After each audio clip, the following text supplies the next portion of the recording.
Those Wagyu steaks are mine. You can't afford food like that anyway. That's what this entitled 20-something screamed at me, right in the middle of a grocery store, blocking my cart and demanding I hand over my Wagyu beef.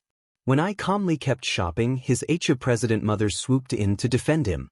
"I'm calling the police about this threatening individual," she announced loudly, dialing 911 and describing me as dangerous and out of place.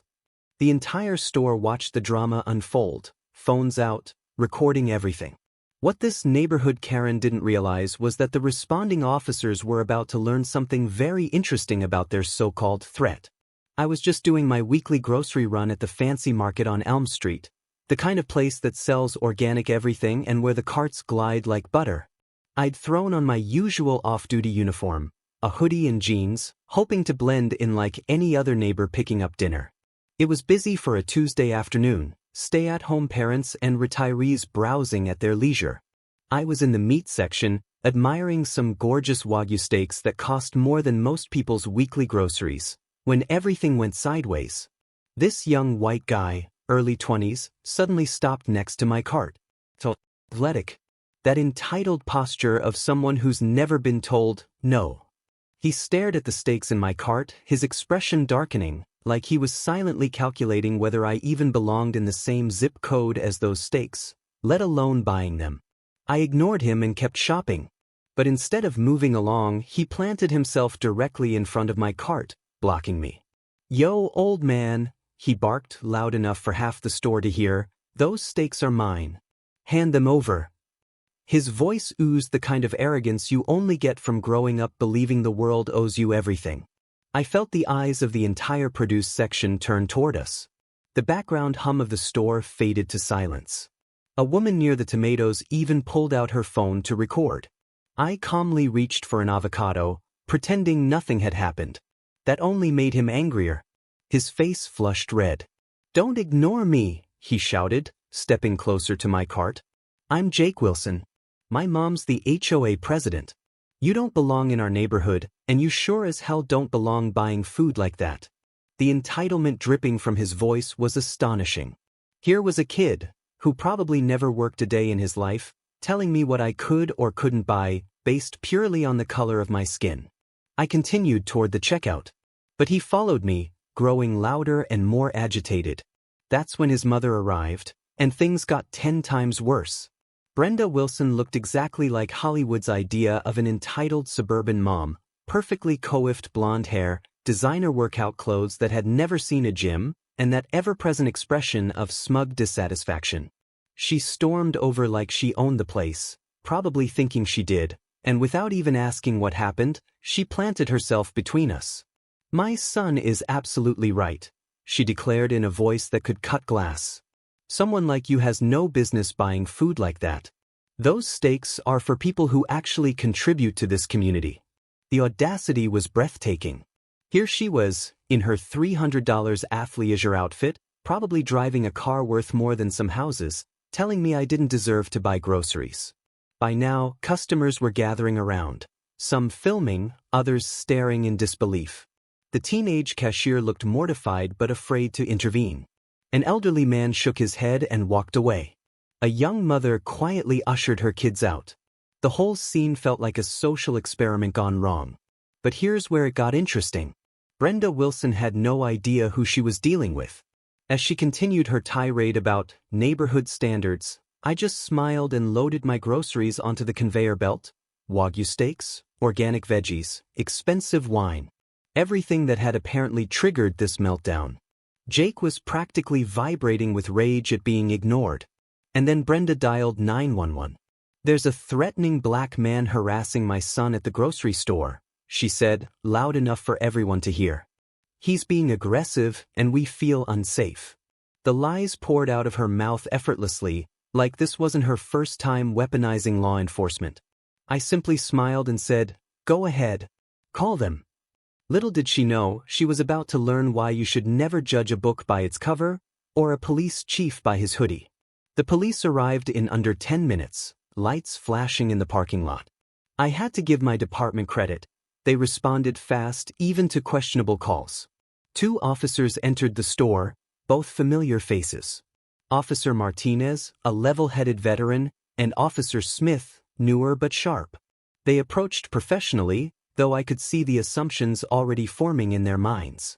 Brenda wasted no time launching into her performance, clutching Jake's arm, tears streaming down her face. "Officers, thank God you're here," she cried. "This man threatened my son just for asking about those steaks. He became aggressive and hostile. I'm scared of what he might do next." It was Oscar-worthy. Her trembling voice, protective stance, just enough fear mixed with righteous indignation. Officer Martinez turned to me, clearly trying to sort out the truth. "Sir," he asked in a careful tone, "can you tell me what happened?" I calmly explained that I was shopping when Jake demanded my steaks, and then his mother escalated the situation. Officer Smith scribbled notes, scanning the crowd, many still filming. Meanwhile, Jake played the victim flawlessly. "He got all hostile, officer," he claimed. "Mom just called you to protect me." Clearly, he'd had plenty of practice letting mommy fight his battles. But I noticed a few customers shaking their heads, and an older woman whispering to her husband that Jake was lying. Truth has a way of surfacing, even when buried under theatrics. Officer Martinez, to his credit, didn't buy their story completely. "Ma'am," he asked Brenda, "can you describe exactly what you saw that was threatening?" Brenda launched into yet another dramatic tale, of me blocking Jake, raising my voice, making intimidating gestures. None of which happened. But she delivered it so convincingly that I could see Officer Smith growing suspicious of me. Then she played her trump card. "I demand you verify where he lives. People like him don't belong here. I bet he doesn't even have a legitimate reason to be in this neighborhood." The request was offensive and problematic, but I could see the officer's dilemma. They had a resident making a complaint and asking what she thought was a reasonable verification. Officer Martinez looked uneasy but finally asked, "Sir, would you mind showing us your address to help clear this up?" I nodded calmly. "I'd be happy to show you exactly where I live." Brenda looked smug, certain she'd caught me. What she didn't realize was that she and her son were about to follow me straight to one of the nicest homes in the neighborhood. The drive to my house was almost comical. I led the way, the officers followed, and behind them Brenda and Jake trailed in their luxury SUV, probably expecting to see me exposed as some kind of intruder. I even noticed another car, a woman in a small sedan, tailing the convoy at a distance. Later, I'd learned she was a neighbor, Elena Martinez, who'd witnessed everything and wanted to see how it ended. When we finally pulled into my driveway, the silence was deafening. My house wasn't just nice. It was spectacular, a modern two-story with floor-to-ceiling windows, immaculate landscaping, and a driveway big enough for 6 cars. I'd bought it with the savings from 2 decades in law enforcement, rising from beat cop to detective, captain, and eventually police chief. This home represented everything I'd worked for. And it was far more impressive than the Wilsons' house, which I could see just a few doors down. I walked up to my front gate, placed my finger on the scanner, and let them watch the truth unfold. The electronic lock beeped softly, and the glass doors slid open without a sound. Behind me, I heard Jake Wilson gasp, like someone had just punched the air out of him. Officer Martinez raised his eyebrows, clearly reassessing the entire situation, while Officer Smith simply stared at the house in open-mouthed surprise. But Brenda's reaction was the best of all. Her perfectly composed face went completely white. She stood frozen, staring at my home like it was some kind of impossible mirage. "How is someone like you living here?" she whispered, loud enough for everyone to hear. The question hung heavy in the air, a confession of her true feelings. Not "how can you afford this" or "what do you do for a living," but someone like you, someone who looked like me, living in a house she thought I could never deserve. Officer Martinez cleared his throat, clearly realizing the situation wasn't at all what it had first seemed. Brenda, who'd been so smug and self-righteous 10 minutes ago, was now confronted with the reality that her assumptions had been dead wrong. Think Brenda's going to back down? Type nope if you already know better. If I thought revealing where I lived would put an end to Brenda Wilson's campaign against me, I was sorely mistaken. In fact, it only seemed to make her more determined to prove I didn't belong in her precious neighborhood. The very next morning, I woke up to find trash scattered all over my front lawn, takeout containers, coffee cups, even cigarette butts. It was deliberate, arranged in a way that spelled out a message I won't repeat here. I cleaned it up before heading to work, but I had a sinking feeling this was just the beginning. Jake apparently decided that harassing me was now his full-time job. Every day when I got home from the station, he'd be lurking somewhere on the street, finding new ways to make his presence known. Some days he'd walk his little terrier back and forth in front of my house for half an hour, just staring at my windows. Other days, he'd park himself in a lawn chair at the end of his driveway, facing my front door like some kind of suburban sentinel. But what really crossed the line was his food delivery stunt. Jake had figured out he could order food to my address, then show up to claim it, accusing me of stealing his meal. The first time, a pizza driver showed up with 4 large pizzas I hadn't ordered. Before I could explain, Jake came storming over, loud enough for the neighbors to hear. "Hey, where's my DoorDash order? I paid for that, and you're trying to steal it." The delivery guy looked completely confused as I calmly showed him my ID, explaining I hadn't ordered anything. Jake kept pushing his lie, trying to create a scene. When it became obvious it wasn't working, the driver eventually left with the pizzas, shaking his head. But Jake didn't stop there. He started posting about me on social media, claiming I was stealing deliveries and causing problems in the neighborhood. His posts were vague enough to avoid outright defamation, but everyone who knew the situation understood who he meant. Then there was Elena Martinez. The woman I'd noticed following our convoy from the grocery store turned out to live 3 houses down.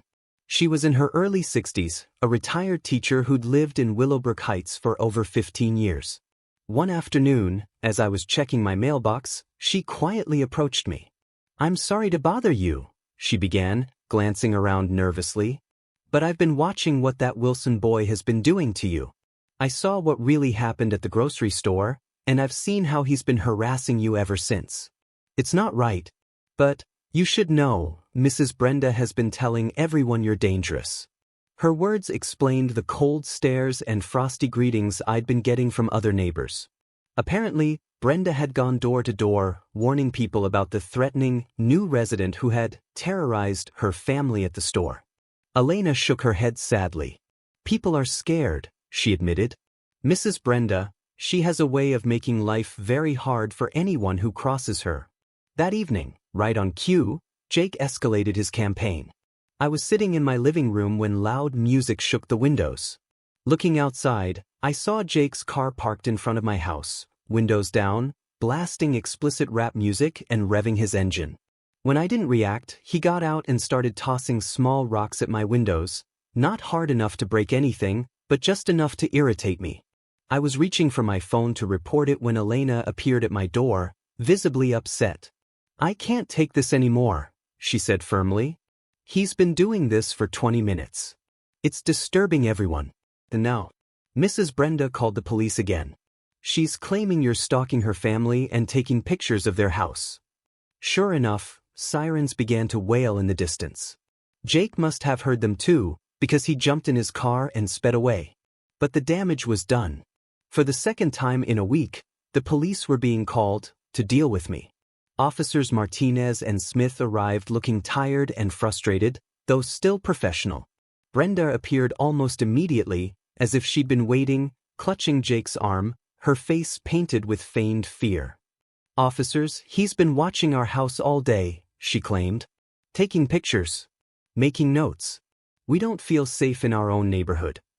Before I could even speak, Elena stepped forward, her voice trembling but resolute. "I'm sorry, but that's not true," she said. "I've been watching from my window. He hasn't even left his house except to get the mail." That was it. I'd had enough. I stood tall, reached into my wallet, and pulled out my badge. Officer Martinez's eyes widened. Officer Smith actually took a step back. In my most authoritative voice, I said, "I'm Police Chief Marcus Williams. Officers, you can return to the station.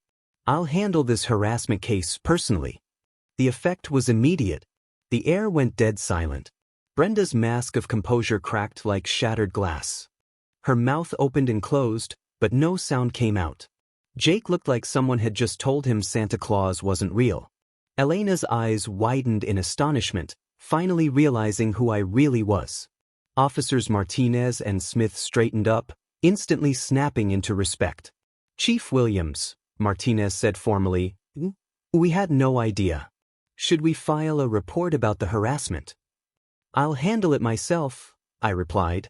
They nodded, clearly relieved, and returned to their car, leaving Brenda and Jake standing there in stunned silence. What would Brenda's next move be? Comment your predictions below. I thought they'd lay low for a while. I was wrong. The next morning, they showed up at my door, ready to deliver what could only be called an Academy Award-worthy performance. Brenda wore a conservative black dress that probably cost more than most people's rent. Her voice was rehearsed to sound humble and remorseful. Jake stood behind her, looking appropriately chastened, though I could still see the anger simmering in his eyes. "We had no idea you were the police chief," Brenda began, "and we were only trying to protect the neighborhood from what we thought was suspicious behavior." Her apology was polished, hollow, and completely insincere. She babbled about being a pillar of the community, about wanting everyone to feel safe and welcome in Willowbrook Heights, and even blamed transients for making her overly cautious. Jake chimed in with his own rehearsed lines. "I was just looking out for my mom. I didn't mean any harm." The whole thing was so perfectly staged I almost admired their commitment to the lie. I accepted the apology politely but firmly reminded them that any further harassment would be treated as what it was, criminal behavior. They nodded solemnly, promising to be model neighbors. Brenda even invited me to the next HOA meeting, gushing about how much they'd love to have the police chief more involved in community affairs. As they walked away, I caught Elena watching from her window. The look on her face told me she didn't buy their sudden change of heart any more than I did. A few days later, while I was working in my garden, Elena approached me again, this time looking less nervous and more determined. "Chief Williams," she began, glancing around. Elena glanced around to make sure no one was listening before she spoke. "I've been thinking about something that just doesn't make sense," she began. "Jake drives a brand new Mustang, one of those $60,000 performance models. He wears $500 designer sneakers. He's always posting pictures from expensive trips to Las Vegas and Miami. But where's all that money coming from?" Her observations were painting a very interesting picture. And she wasn't done yet. "The thing is," she continued, "Brenda is always complaining at HOA meetings about how strapped for cash the association is. She's constantly pushing for new fees and assessments for community improvements that never seem to happen. Last year, we approved $12,000 for new playground equipment. But if you look over there..." She pointed toward the neighborhood playground. I followed her gaze, and sure enough, it was the same rusty swings and broken slide I'd seen when I moved in. No way had $12,000 been spent there recently. That was the moment Elena transformed from a nervous neighbor into a crucial ally, someone who'd quietly been keeping track of Brenda's questionable financial behavior for months, maybe years, but had never known who to trust with her concerns. "There's more," she said, pulling out a folder she'd been carrying. "After the playground thing, I started keeping records. 6 months ago, we approved $15,000 for security upgrades, but there are no new cameras, no better lighting. We paid $8,000 for landscaping improvements, but the common areas still look exactly the same as 2 years ago." She walked me through her documentation, and a clear, ugly pattern began to emerge. This wasn't just about a spoiled kid living large, it was systematic financial abuse of the HOA. Inside her folder were photographs of Jake's car, screenshots of his social media posts flaunting luxury purchases, and meticulous records of HOA expenditures that had been approved but never delivered. Elena had unwittingly conducted a full-scale investigation, and the evidence was damning. "I've brought this up at meetings before," she admitted, "but Brenda always has an excuse. The contractors are delayed, the equipment's on backorder, or the improvements already happened and we just didn't notice. People accept it because no one wants to challenge her or deal with the drama. But when you add it all up, we're talking tens of thousands of dollars that just disappeared." That night, I started digging on my own. As police chief, I knew how to navigate public records, and HOA financial documents were supposed to be available to all residents. What I found was even worse than Elena had suspected. Over the past 3 years, Willowbrook Heights had approved over $80,000 for community improvements that either hadn't been completed or were so minimal they were practically invisible. Meanwhile, Jake's social media told the story of a young man living far beyond his means. The smoking gun came when I cross-referenced HOA expenditures with Jake's posts. The $12,000 playground approval? 2 weeks later, pictures of Jake with his new Mustang.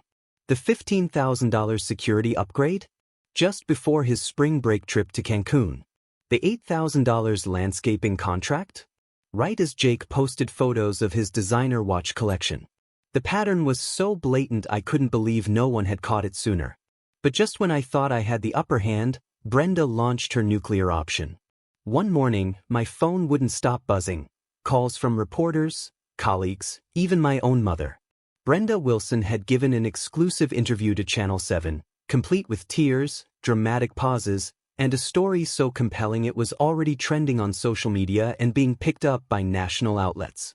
She was good, really good.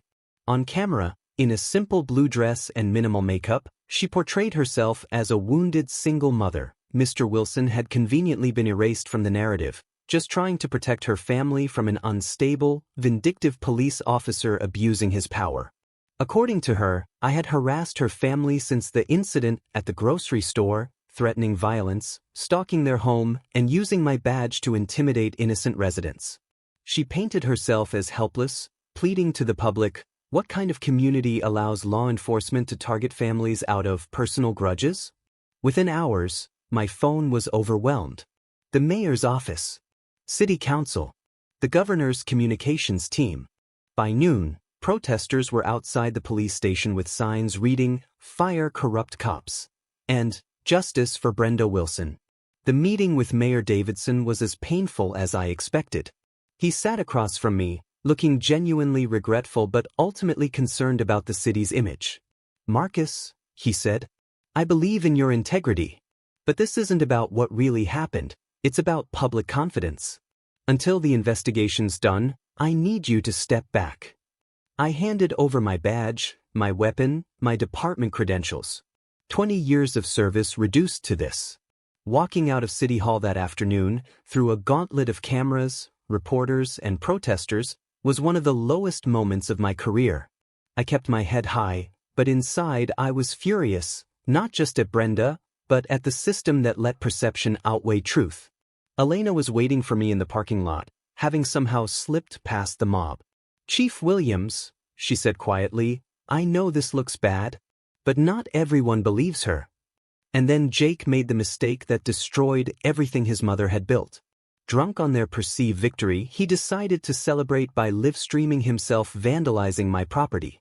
Elena called me breathless. "Check social media, right now." What I saw was worse than I could have imagined. Jake was spray-painting slurs on my fence, bragging to his viewers about how corrupt cops get what they deserve, flashing his luxury watch, showing off stacks of cash, and mocking his neighbors for being too stupid to notice how his mom was siphoning HOA money.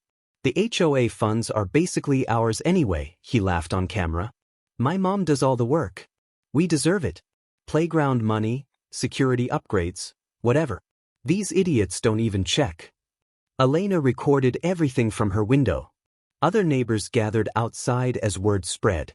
Jake's live stream torpedoed Brenda's carefully crafted narrative.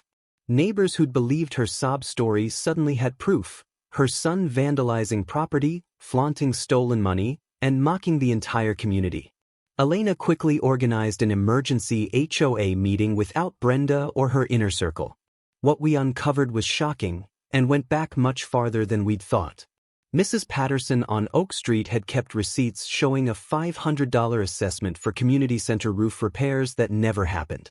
Mr. Rodriguez had photos proving the $3,000 parking lot resurfacing was just a few potholes filled with cold patch. The Hendersons had receipts for snow removal equipment no one had ever seen. The Thompsons had records of landscaping fees charged for work that was never done. One by one, the neighbors came forward, and the scale of the fraud became undeniable. Brenda had underestimated her neighbors. And she had underestimated me. If you think Marcus is about to fight back harder than ever, type justice in the comments. Because this isn't the end. It's just the beginning. What made Elena such an effective organizer was her genuine care for the community and her meticulous attention to detail. She had lived in Willowbrook Heights longer than almost anyone and remembered when the HOA actually worked the way it was supposed to, maintaining the common areas, organizing events, and ensuring everyone's dues funded rail improvements. But over the past 3 years, she'd watched Brenda dismantle all of that, raising fees, cutting services, and eliminating transparency. Elena's documentation was better than most professional audits, photographs, receipts, timelines, and when she formally requested the HOA's official records, Brenda couldn't legally refuse. Though Brenda tried to make the process as difficult as possible, the records revealed even more than we'd imagined. $80,000 in improvements over 3 years with nothing to show for it but Jake's growing collection of expensive toys. Cross-referencing Jake's social media with the HOA financials was like watching a crime solve itself. Every big expenditure approved by the HOA lined up perfectly with a new car, a designer watch, or a lavish trip. Elena even compiled a spreadsheet: HOA votes, Jake's purchases, photos of unimproved community areas. A clear, damning pattern. The other neighbors began adding their pieces of the puzzle. Mrs. Patterson discovered the contractors Brenda claimed to hire were fake, licenses bogus, phone numbers dead, addresses vacant lots. Mr. Rodriguez learned the few real contractors who did any work were paid only a fraction of what Brenda reported to the HOA. The Hendersons uncovered evidence Brenda had charged the HOA for services she'd gotten for free through city programs. And then came the most shocking evidence. Elena, who, it turned out, had learned some digital forensics from her late husband, recovered deleted posts and screenshots where Jake bragged about scamming the HOA and living off stupid neighbors. As word of our investigation spread, residents from other neighborhoods reached out to share similar stories of HOA abuse. Investigative reporters, already sniffing around the topic, got wind of what we'd uncovered and asked to see our documentation. The final nail in Brenda's coffin was her own carelessness. She'd used her personal bank account for some transactions, creating a direct paper trail between HOA money and her family's purchases. Jake's car loan listed Brenda as a co-signer, with a $20,000 down payment traced to HOA funds. His credit card statements, which Elena obtained through methods I didn't ask about, matched exactly with the dates of major HOA expenditures. By the time we were done, the evidence was enough to impress any prosecutor. Elena organized everything into a professional presentation: financial records, photos, witness statements, and Jake's incriminating livestream, all showing nearly $100,000 stolen over 3 years, elevating it to a serious federal fraud case. The neighbors unanimously agreed to present it to the authorities and the media. Elena volunteered to be the lead complainant. The media reversal was swift and devastating. Within 48 hours of receiving our evidence package, the same news stations that had aired Brenda's teary accusations against me were now running headlines like, "The HOA Scam, How One Family Stole from Their Neighbors." Channel 7, the station that had given Brenda her platform, aired a special report showing Jake's livestream, Elena's spreadsheet, and interviews with neighbors who'd been duped. The contrast between Brenda's victim act and the evidence of her fraud was staggering and humiliating. The FBI moved quickly once they received our documentation. Within a week, federal agents were executing warrants on the Wilsons' home, bank accounts, and digital devices. The search uncovered even more fraud and tax evasion. Jake was arrested first, his own live stream and posts making the case airtight. The kid who had started this by screaming at me over groceries was now facing federal fraud and conspiracy charges that could keep him in prison well into his 30s. His social media, once his proudest asset, was now Exhibit A in his criminal case. Brenda's arrest was more dramatic. Federal agents arrived during morning rush hour, on purpose. Neighbors leaving for work watched as the woman who had weaponized the media against me was led away in handcuffs, her facade finally cracking. The neighborhood was a mix of relief, anger, and embarrassment. Relief that the truth had finally come out. Anger at how easily they'd been manipulated. Embarrassment for ever believing her. My reinstatement as police chief was immediate. Mayor Davidson held a press conference to apologize and announce my return, vowing the city would improve its procedures to avoid such miscarriages of justice in the future. The protesters who demanded my resignation were nowhere to be seen. Elena's emergence as a true community leader was the silver lining of the entire ordeal. The neighbors elected her HOA president unanimously. She implemented strict transparency rules. Monthly financial reports. Multiple approvals for expenses over $1,000. An oversight committee with rotating members. No one person would ever control HOA funds unchecked again. The Wilson family's legal consequences were significant. Brenda pled guilty to fraud and conspiracy, sentenced to 4 years in federal prison and ordered to pay restitution. Jake, due to his cooperation and age, got 18 months in prison and 5 years of probation. Both were banned from holding fiduciary roles in any organization ever again. The recovered funds were used to finally complete all the promised improvements. The playground was rebuilt. Security upgrades were installed. The landscaping was restored beautifully. The community center roof was repaired properly. 6 months after it all began, I hosted a neighborhood barbecue in my backyard to celebrate. The same people who'd once looked at me with suspicion now laughed, shared stories, and toasted to the community's revival.